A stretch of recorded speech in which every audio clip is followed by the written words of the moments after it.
Welcome back. सो आज के video में हम लोग कंटिन्यू करेंगे जावा इंटरव्यू क्वेश्चंस। सो बेसिकली आज का टॉपिक रहेगा कि हम लोग एक्सेप्शन प्रोपागेशन को एक्सप्लेन करना रहेगा। ये क्या होता है जावा में बेसिकली।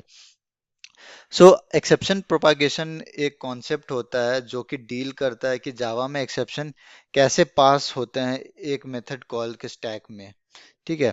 तो बेसिकली क्या होता है, जब भी हम लोग कोई मतलब कोई भी मेथड में एक एक्सेप्शन ऑकर होता है तो वो मेथड क्या करता है, ये एक एक्सेप्शन का एक ऑब्जेक्ट बनाता है और रन टाइम सिस्टम को वो हैंड इट ओवर कर देता है। ठीक है।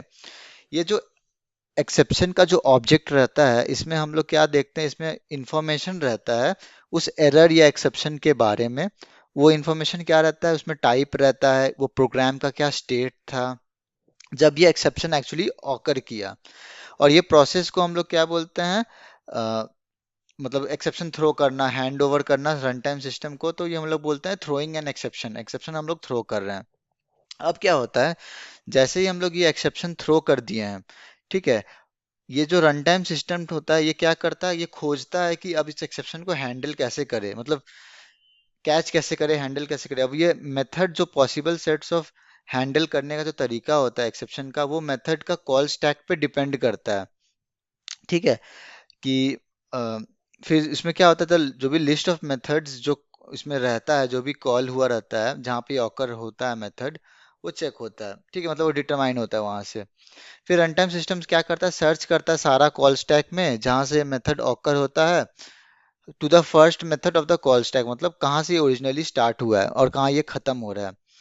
और ये तब तक ये खोजता है जब तक वो एक मेथड नहीं मिलता जहाँ पे ये इस एक्सेप्शन को हैंडल करने का प्रॉपर लॉजिक रहेगा। अब क्या होता है, अब सपोज के लिए इसको नहीं मिलता है तो प्रोग्राम वहीं पर ही टर्मिनेट कर जाता है, पूरा एंड तक पहुंच गया पर उसको कोई मेथड नहीं मिला तो वो वहीं टर्मिनेट कर जाएगा।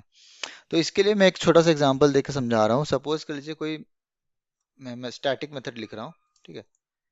स्टैटिक वॉइड मेथड सी, ऐसे स्टार्ट करते हैं। इंट आई, मैं यहाँ पे मैं एक्सेप्शन थ्रो करूंगा। ठीक है। यहाँ से क्या होगा, अरिथमेटिक एक्सेप्शन थ्रो किया जाएगा। ठीक है, आपका कंपाइलर ऑलरेडी बता देगा, बट हम लोग आगे बढ़ते हैं। फिर एक और मेथड मैं बनाता हूँ, स्टैटिक मेथड। ठीक है। यहाँ हम लोग क्या करेंगे, मेथड सी को कॉल करेंगे। मैं इसलिए ऐसे दिखा रहा हूँ ताकि ये आपको समझ में आएगा, एक मेथड से दूसरा मेथड में हम लोग जा रहे हैं, इसलिए मैंने सी पहले लिखा। ठीक है। स्टैटिक वॉइड मेथड ए। अब यहाँ पे आके हम लोग देखेंगे, अब हम लोग क्या करेंगे, ट्राई के अंदर इसलिए लिख रहे हैं क्योंकि वो हम लोग वो एक अरिथमेटिक एक्सेप्शन थ्रो करेंगे ना, यहाँ हम लोग क्या करेंगे, मेथड बी को कॉल करेंगे क्योंकि मेथड बी इंटरनली सी को कॉल कर रहा होगा। ठीक है। और यहाँ पे हम लोग कैच करेंगे और यहाँ पे एक्सेप्शन हम लोग कौन सा, अरिथमेटिक एक्सेप्शन। ठीक है, ई। और यहाँ आप देखेंगे लॉग में डॉट प्रिंटलन करेंगे, यहाँ पे हम लोग एक्सेप्शन ऑकर्ड, मतलब हैंडल कहाँ हुआ है, हैंडल ए में हो रहा है, इन ए मेथड। ठीक है, ए मेथड। अब क्या करते हैं, अब मेथड ए को हम लोग मेन मेथड से कॉल करते हैं, उसके बाद जस्ट एक नॉर्मल प्रिंट कर दे रहे हैं, सिस्टम एलएन कर दे रहे हैं यहाँ पे नॉर्मल।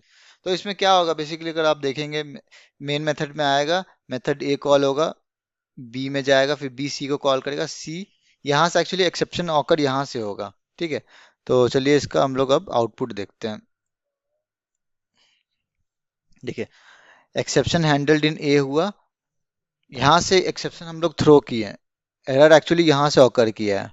ठीक है। एरर हुआ यहाँ पे, वो बी से सी में गया, सॉरी सी से बी में गया, फिर बी से ए में गया, फिर ए में जाके वो कैच उसको एग्जैक्ट मिला, तो वो यहाँ पे जाके वो ऑकर कर गया, मतलब ये सॉल्व हो गया। ठीक है। तो वही हम लोग देख रहे थे कि सी में अरिथमेटिक एक्सेप्शन ये हुआ, सी में हम लोग हैंडल नहीं किए तो बी में गया, बी से जाके वो फिर ए में गया, ए में एक्सप्लेनेशन हम लोग दिए कि वहाँ पे कैच का लॉजिक प्रॉपर था, तो ये हो गया। उसके बाद फिर ये नॉर्मल अपना फ्लो काम कर रहा है एक्सेप्शन का। तो ये बेसिकली एक्सेप्शन प्रोपागेशन का जो कॉन्सेप्ट था, ये ऐसे आप एक्सप्लेन करोगे तो बहुत अच्छा रहेगा। ठीक है। आपको कोई भी डाउट है तो आप प्लीज़ कमेंट करो, वीडियो पसंद आए तो प्लीज़ लाइक शेयर और सब्सक्राइब करो, and thank you for watching it.